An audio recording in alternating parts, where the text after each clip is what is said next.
오늘도 우리 주 예수 그리스도의 은혜와 평강이 사랑하는 우리 성도님의 삶 가운데 또 우리 드려지는 이 예배 가운데 항상 충만하시기를 주님의 이름으로 축복합니다.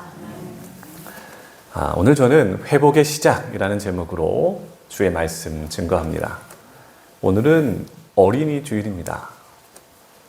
여러분, 어린이날 하면은 여러분이 받으신 선물 중에 아니면 준 선물 중에 기억이 나는 그런 선물들이 있을까요? 저에게는 어린 시절에 아직까지 잊혀지지 않은 선물이 하나 있어요. 근데 제가 어린 시절에 받았던 선물 중에서 대부분 어디서 받았느냐? 교회에서 받았어요. 예전에 교회에서 주일학교 해가지고 달란트 시장을 많이 했었거든요. 예배 잘 드리고 말씀 암송 잘하고 전도 잘하고 출석 잘하고 그러면 달란트가 많았습니다. 그래가지고 그 달란트를 하나하나 잘 모아가지고 선물과 바꾸는 날이 있는 거예요. 제가 그때 달란트가 교회에서 첫 번째 아니면 두 번째, 제일 많았다고 보시면 됩니다. 아주 열심으로 교회를 다녔거든요. 그래서 달란트 시장이 열리는 그날이 되면 저는 일단 가진 게 있으니까 얼마나 설렜는지 모릅니다. 내가 모은 달란트를 과연 무엇을 살 수 있을까? 그날은요, 아주 하루 종일 그냥 가슴이 콩닥콩닥 뛰는 거죠. 근데 어느 날 정말 제가 갖고 싶은 그런 것이 딱 눈앞에 보이는 겁니다. 좀 띄워드렸으면 좋겠는데 무엇이냐? 바로 기차 모양의 연필 깎기였습니다. 요즘 아이들은 잘 모르겠지만 제가 자란 시절에도요, 연필은 칼로 이렇게 깎는 거거든요. 잘 열심히 잘 깎는 거예요. 조심히 깎는다고 해도 그 연필심이 부러지기도 하고 또 손에는 그 연필 그 흑연이라고 해야 될까요? 그것이 막 묻어나기도 하고 또 어느 날은 실수해서 손을 베기도 하고 그랬거든요. 근데 친구들 중에 어느 날 연필 깎기를 가진 친구들이 생기는 겁니다. 연필을 넣어가지고요, 뭔가를 돌리면 삭 소리가 나는 거예요. 너무나 쉽고 너무나 예쁘게 그렇게 연필이 깎이는 거예요. 제가 그 모습을 보고서 모양도 그랬지만 너무 갖고 싶은 거예요. 너무 부러운 겁니다. 그런데 바로 그 연필 깎기가 달란트 시장 1등 선물로 딱 나온 것 아니겠습니까? 여러분, 그 마음 제가 어떻겠습니까? 드디어 저거는 내 거다. 왜냐? 달란트 제일 많이 갖고 있는 사람이 나니까. 그리고 제일 많이 갖고 있는 친구들에게 우선권을 준단 말이에요. 그래서 제일 먼저 선택할 수 있는 그런 선택권 말입니다. 딱 봐도 저거는 내 건 거예요. 여러분, 제가 그것을 손에 넣고요, 얼마나 행복했는지 몰라요. 좀 웃긴 이야기인데 연필 깎으라고 준 이것을 가지고 저는 무엇을 했을까요? 연필 깎았을까요? 연필 깎지 못합니다. 너무 아까워요. 너무 귀해요. 그러니까 부 하면서 기차놀이를 했던 겁니다. 한참을 바라보고 한참을 만지작거리고 연필 깎기를 가지고 기차놀이를 했던 기억이 있습니다. 여러분, 이미 가진 사람들은 작은 것의 기쁨을 잘 모를 때가 있는 것 같아요. 요즘 저희가 아이를 키워보지만 제 아이를 키워봐도 요즘은 많이 결핍이 좀 없는 세대인 것 같아요. 다 당연하고 다 내가 얻는 것이다 라고 생각하는 세대인 것 같아요. 여러분, 그러나 부족함을 지나온 사람들은 알게 됩니다. 없어 본 사람들은 알게 됩니다. 간절함을 겪어본 사람들은 알게 됩니다. 무엇이죠? 작은 것 하나가 얼마나 감사한지, 그것이 얼마나 소중한지, 그것이 얼마나 큰 은혜인지를 안다라는 거예요. 그럼 여러분, 인생에서 무엇인가 실패한 사람에게 무엇인가 선물을 준다라고 하면 여러분, 그 선물은 무엇이 될까요? 실패했으니까 성공을 안겨주면 그 사람이 선물이 될까요? 물론 그것도 정말 귀한 것입니다. 그런데 정말 실패한 사람에게 가장 절실한 건 무엇일까? 다시 시작할 수 있다라는 겁니다. 다시 기회가 있다라고 하는 겁니다. 여러분 무슨 말인지 아시겠어요? 사람은요, 희망이 있어야 다시 일어설 수가 있다라는 겁니다. 근데 여러분, 문제는 무엇이냐? 이 이야기가 내 이야기가 될 때 그때 문제가 생기는 거예요. 내가 꼬꾸라진 자리, 내가 실패한 자리는요, 이 말조차 들리지 않는 거예요. 그때는요, 우리 인생에서 가장 필요한 것은 사람이 만들어 놓은 어떠한 희망의 이야기가 아니라 우리에게 필요한 것은 다시 내게 삶에 찾아오시는 주님의 은혜다라고 하는 겁니다. 내가 나조차 포기한 그 자리까지 주님은 찾아오십니다. 나 스스로 이것은 끝났다라고 생각하는 그 자리까지 주님은 다시 우리에게 말씀을 주십니다. 내가 아무것도 붙들 수 없는 그러한 순간에 우리가 놓여져 있을 때까지 그때도 주님은 내게 먼저 다가와 손 내밀어 주십니다. 여러분, 회복은 바로 거기서부터 시작되는 겁니다. 우리 1절의 말씀 같이 한번 읽어볼까요? 1절입니다. 시작. 그 후에 예수께서 디베라 호수에서 또 제자들에게 자기를 나타내셨으니 나타내신 일은 이러하니라. 아멘. 여러분, 말씀이 어떻게 시작하나요? 그 후에 이렇게 시작을 합니다. 막달라 마리아가 부활하신 예수님을 만났습니다. 무서워서 문을 꽝 닫아버린 제자들이 예수님을 만났습니다. 의심하는 도마가 이제는 변하여 나의 주님, 나의 하나님이라는 고백을 들은 후에라고 하는 거죠. 저는요, 복음서가요, 이렇게 딱 마무리돼도 참 이상적인 것 같다라는 생각을 해봅니다. 그런데 성경은 그렇게 마무리하지 않아요. 21장이 기록됩니다. 그리고 어떻게 시작합니까? 그 후에라고 시작을 하고 있는 겁니다. 무슨 말이에요? 아직 회복되어야 될 사람이 있다는 거예요. 아직 실패의 기억 속에서 꽁꽁 묶여있는 한 사람, 베드로가 남아있다는 겁니다. 여러분, 이것이 은혜입니다. 바라기는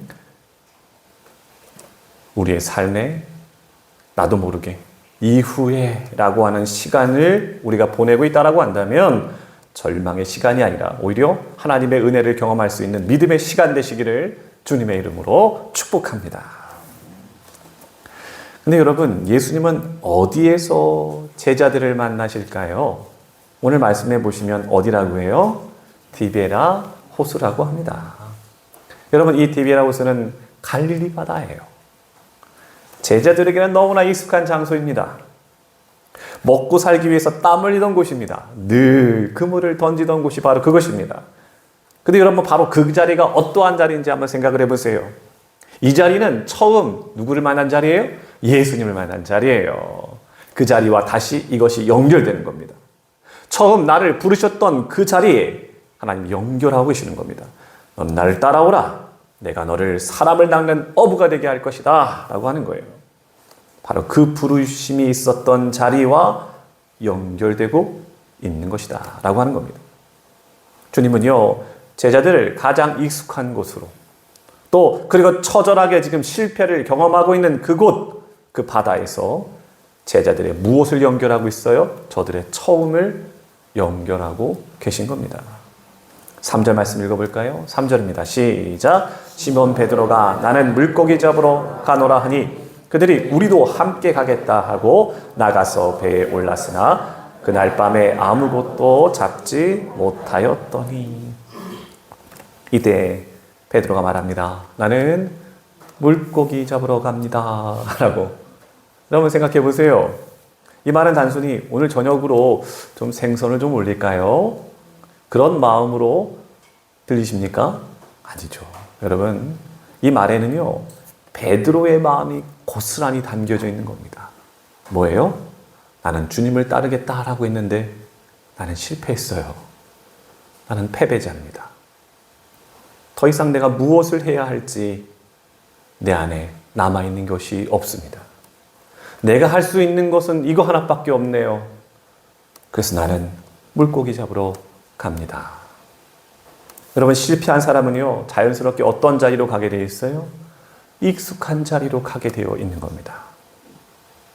왜냐하면 익숙한 자리는요, 내가 덜 아플 것 같아요. 익숙한 자리는요, 내가 적어도 무엇을 해야 하는 정도는 아는 사람, 그런 것처럼 느껴지는 자리이기 때문에 그래요. 그래서 베드로는 어디로 갔어요? 익숙한 바다로 간 겁니다. 익숙한 배로, 익숙한 그물에 간 겁니다. 근데 여러분, 성경은 뭐라고 말하고 있습니까? 그날 밤에 어떻게 했다는 거예요?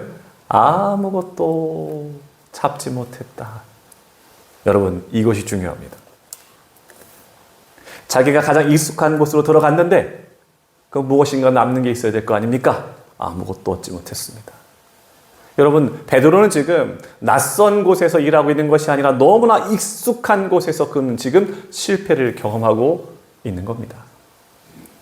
자기가 가장 잘할 수 있는 그 일을 했는데도 지금 실패하고 있다고요. 성경은 오늘 그것을 우리에게 드러내고 있는 겁니다.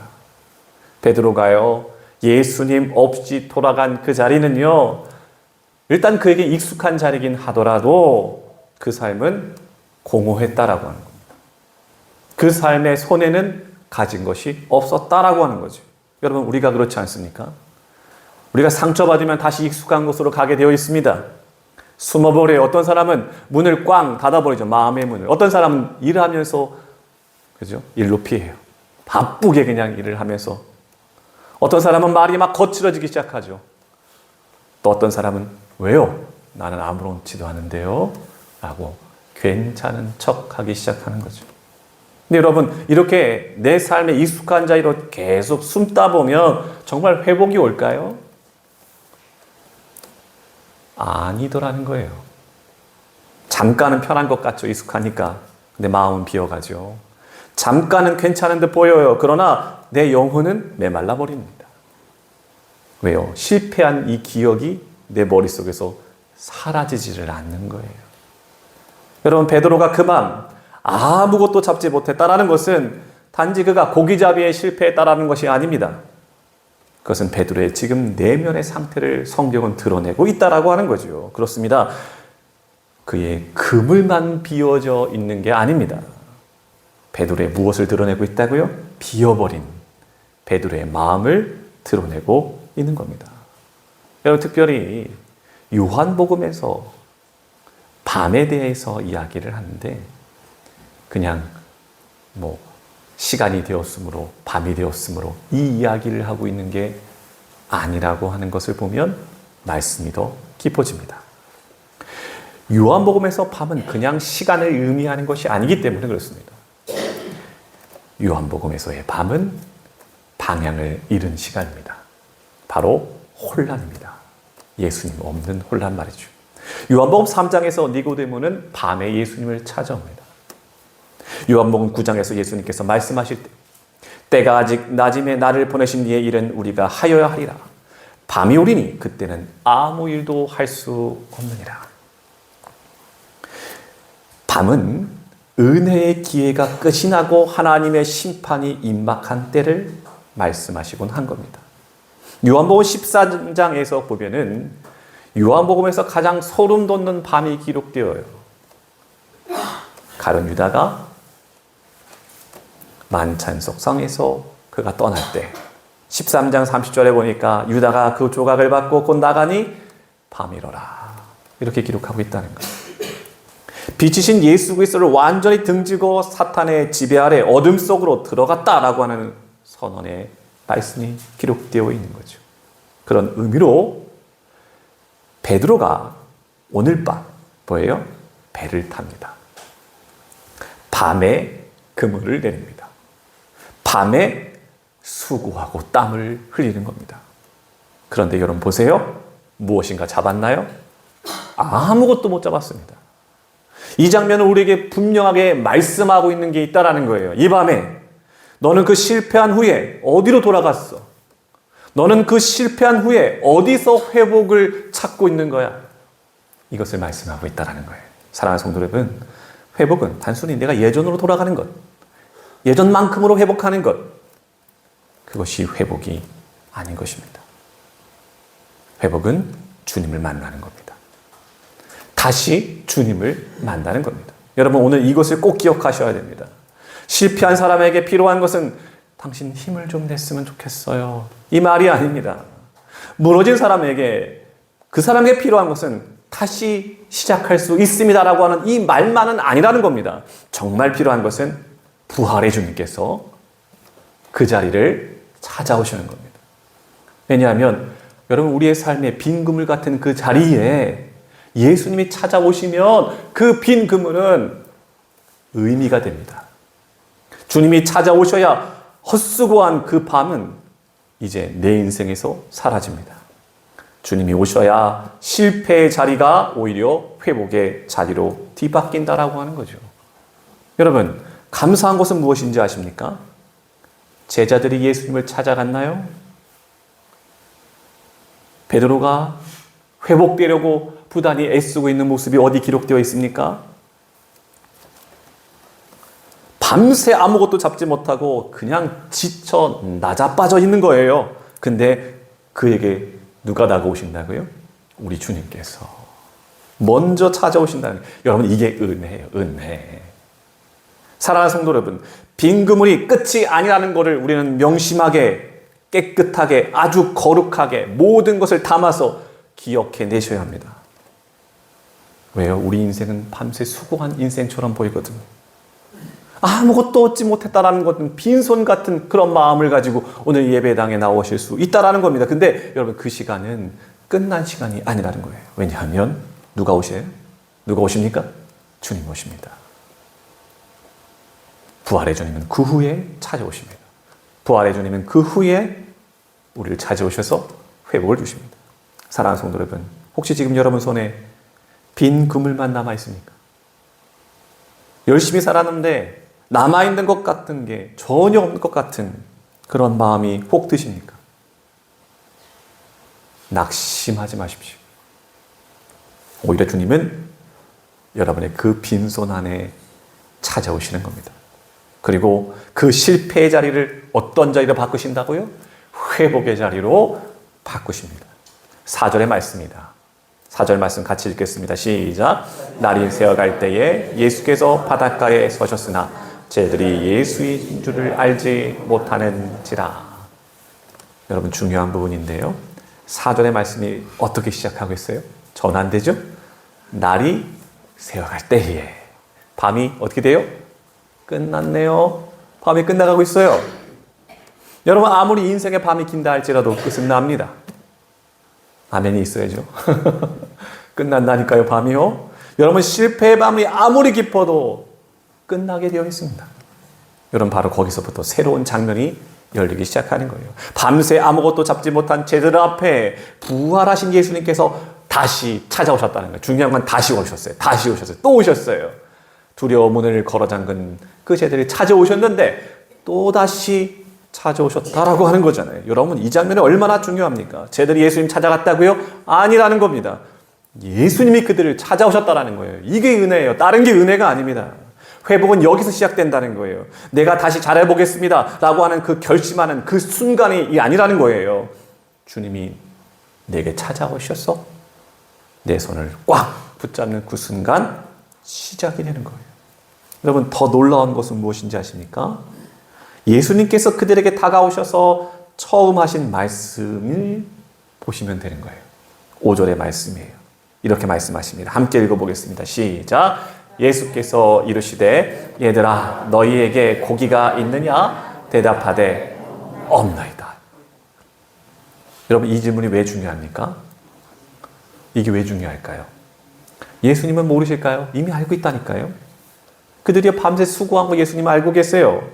그들이 갖고 있는 그물은 빈 그물이라는 것도 주님은 이미 알고 계신다는 거예요. 그럼에도 불구하고 물으셨습니다. 뭐라고요? 너희들 고기가 있느냐 없느냐 물으셨다고요. 저는 이렇게 생각해 봅니다. 그들로 하여금 내 영혼의 상태, 내 삶의 상태를 인정하게끔 하시는 거예요. 있느냐? 저는 정직하게 얘기합니다. 없습니다. 라고 말이죠. 이 고백을 스스로 하게 만드신 거예요. 사랑하는 성도 여러분, 저는 생각해 봅니다. 회복은 여기서부터 시작이 되는 거예요. 나는 괜찮아요. 아니, 뭐 그럴 수 있어요. 이게 아니에요. 나는 괜찮지 않아요. 나는 없습니다. 이 고백이 나오는 자리 말입니다. 나는 할 수 있습니다. 이것이 아니라 나는 할 수 없습니다. 라고 인정하는 그 자리에 하나님의 은혜가 임하는 것입니다. 그리고 예수님께서 말씀하십니다. 6절의 말씀 함께 읽어보겠습니다. 시작. 이르시되 그물을 배 오른편에 던지라. 그리하면 잡으리라 하시니 이에 던졌더니 물고기가 많아 그물을 둘 수 없더라. 아멘. 무슨 말입니까? 밤새 같은 밤에서, 밤새 같은 배아에서, 밤새 같은 그물을 던졌단 말입니다. 근데 이제 와서 주님께서 하시는 말씀이 그걸 또 하라고 하는 거예요. 오른편에 던져. 보세요. 무슨 차이가 있어요? 어떤 차이가 있습니까? 사람 눈으로 보면 차이는 없는 겁니다. 하나만 달라요. 주님이 말씀하시는가? 내 삶에 지금 하나님께서 주시는 말씀이 있는가? 이 차이예요. 이게 결정적인 차이라는 거예요. 여러분, 우리 인생도 마찬가지입니다. 같은 자리에서 같은 일을 하면서 하나님의 말씀이 있으면 그 삶에는 결과가 달라져요. 그래서 회복은 하나님 내 이 환경만 좀 바꿔주십시오라고 하는 기도가 아니라 하나님 말씀이 들리는 자리가 내 인생의 자리여야 한다는 거예요. 왜요? 그 말씀이 들려야 내가 순종할 수 있잖아요. 내가 길을 닫고 마음의 문을 꽝 닫아버리면 아무리 하나님의 말씀이 내 안에 들려진다 하더라도 그것은요, 그냥 방어해 볼 뿐이죠. 회복은 무엇이다고요? 말씀이 내 삶에 들려야 된다는 거예요.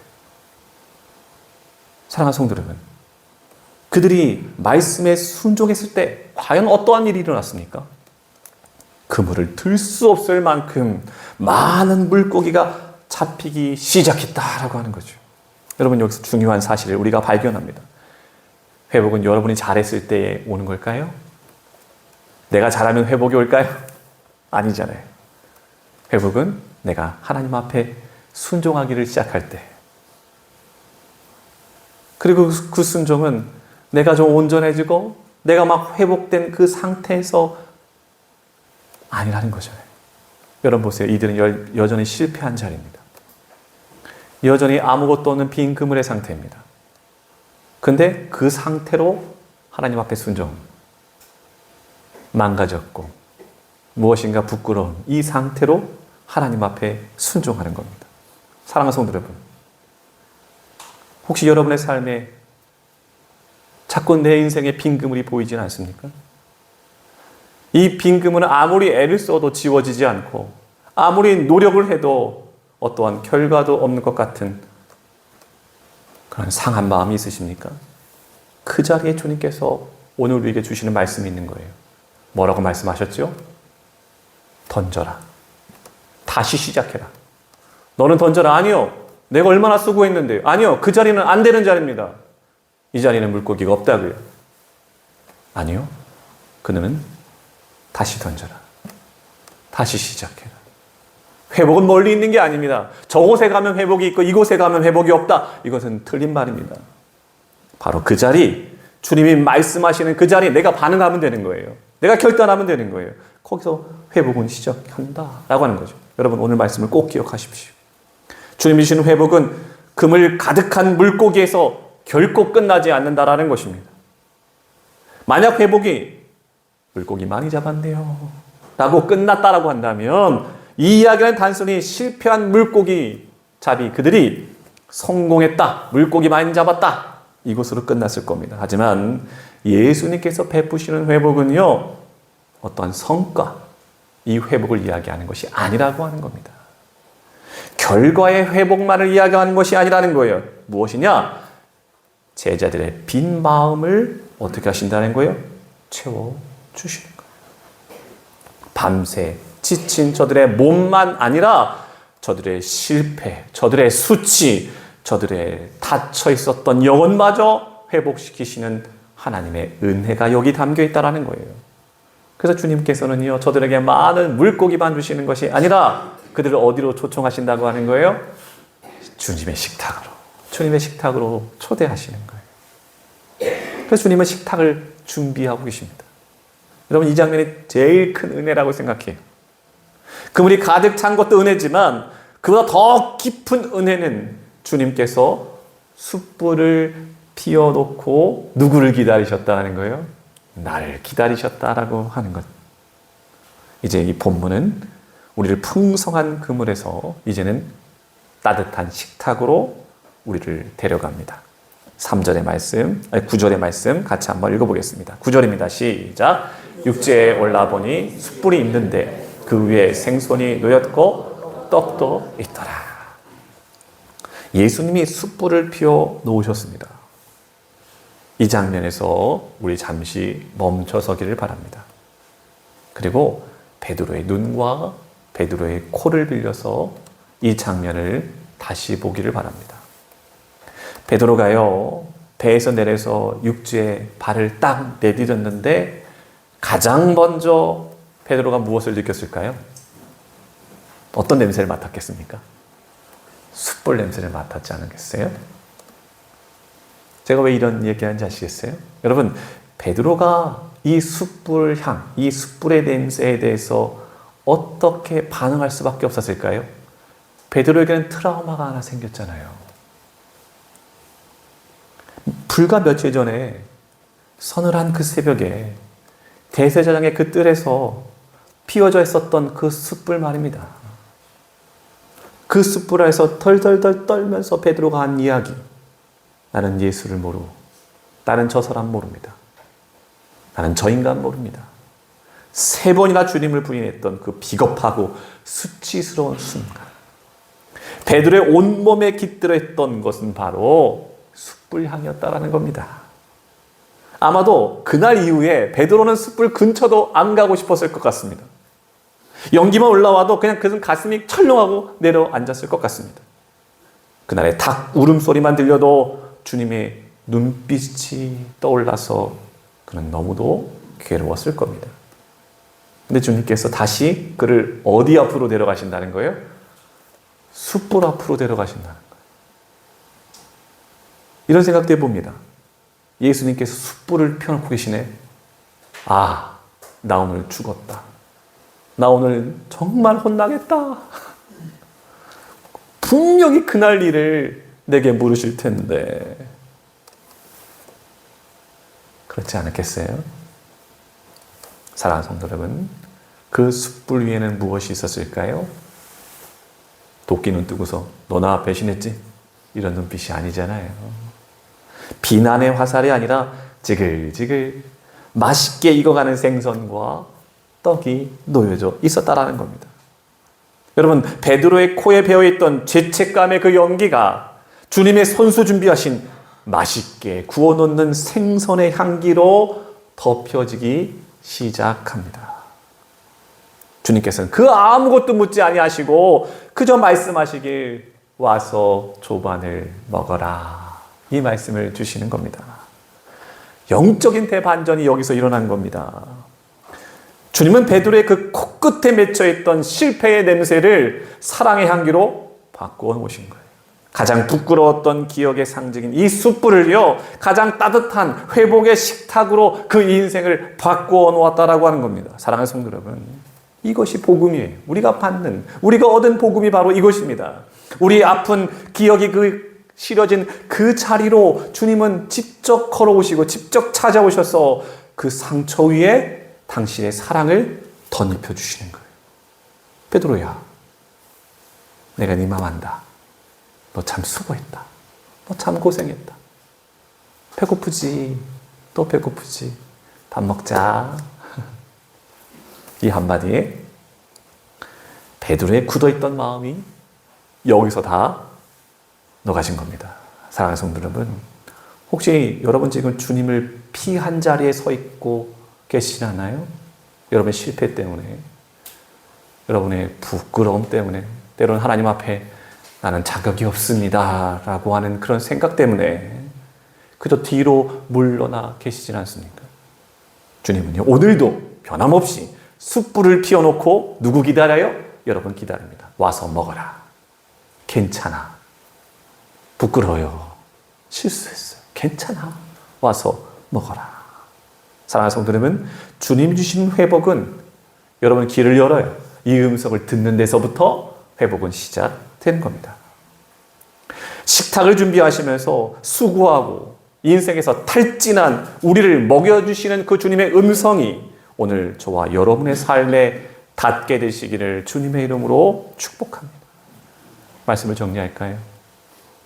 오늘 우리는 한 사람의 이야기를 따라가 보았습니다. 그는 다시 시작할 수 없다라고 결정을 내렸습니다. 완전히 무너졌고 완전히 실패한 사람입니다. 적당히 실패한 사람이 아니라고요. 바로 베드로의 이야기입니다. 그는 분명히 실패했어요. 돌이킬 수 없는 실패도 그는 경험했습니다. 그래서 그가 선택한 것은 배로 돌아가는 일이었어요. 다시 옛사람으로 돌아가는 거였어요. 그러니까 그건 얘기했죠. 혼자 다짐한 게 아닙니다. 공동체에 선언했어요. 나는 다시 물고기 잡으러 가노라 라고 말이죠. 여러분, 그 말에는 포기와 체념이 담겨져 있다는 거예요. 근데 여러분, 이 이야기가 실패의 이야기로 끝나나요? 아니잖아요. 그 자리에 저 같으면 얘는 안 되겠다. 사람 고쳐 쓰지 못한다고 하더니 아니잖아요. 주님이 그 자리로 찾아가시잖아요. 빈 그물의 자리. 아무것도 없어요. 그리고 무엇보다 내 자신이 가장 부끄러워요. 근데 그 자리로 주님 찾아오시는 거예요. 그를 만나주시는 거예요. 사랑하는 성도 여러분, 여러분이 무엇인가 힘이 있어요. 무엇인가 능력이 있다고요. 그러니까 내가 내 스스로 일어날 수 있는 그 자리가 아니라 주님께서 나를 다시 일으켜 세워주시기 때문에 우리가 다시 일어날 수 있는 겁니다. 우리가 다시 기회를 만들어내는 그런 것이 아니라 주님께서 내 인생에 다시 기회를 주시는 거예요. 그래서 회복은 능력의 문제가 아니라는 거예요. 은혜의 문제다라고 하는 거죠. 여러분, 여러분의 삶 가운데 느껴지는 어떠한 부분이 오늘 말씀 가운데 들려지는 부분이 있습니까? 저는 이렇게 여러분에게 말씀을 좀 드리고 싶어요. 우리의 삶에 주님께서 숯불을 피워놓고 우리를 기다리고 계신다는 거예요. 주님 하시는 말씀은 이거예요. 먹으라는 거예요. 와서 먹어라. 함께 하자라고 하는 겁니다. 부끄러움 앞에, 하나님 앞에 나아갈 수 없는 내 자신을 주님께서 오히려 초청하셔서 아무렇지도 않아. 그거 괜찮아. 와서 먹어라 라고 하시는 거죠. 여러분, 그냥 한 걸음 앞으로 나아가면 됩니다. 부끄러움을 넘어서 주님 앞으로 한 걸음 내디디면 됩니다. 도망쳤던 자리, 외면했던 그 자리, 왜요? 주님께서는 다시 찾아오시기 때문입니다. 여러분, 그 한 걸음이 바로 회복의 시작입니다. 바라기는 그런 기회를 붙드는 저와 여러분 되시기를 주님의 이름으로 축복합니다. 기도하겠습니다. 거룩하신 하나님, 은혜를 감사합니다.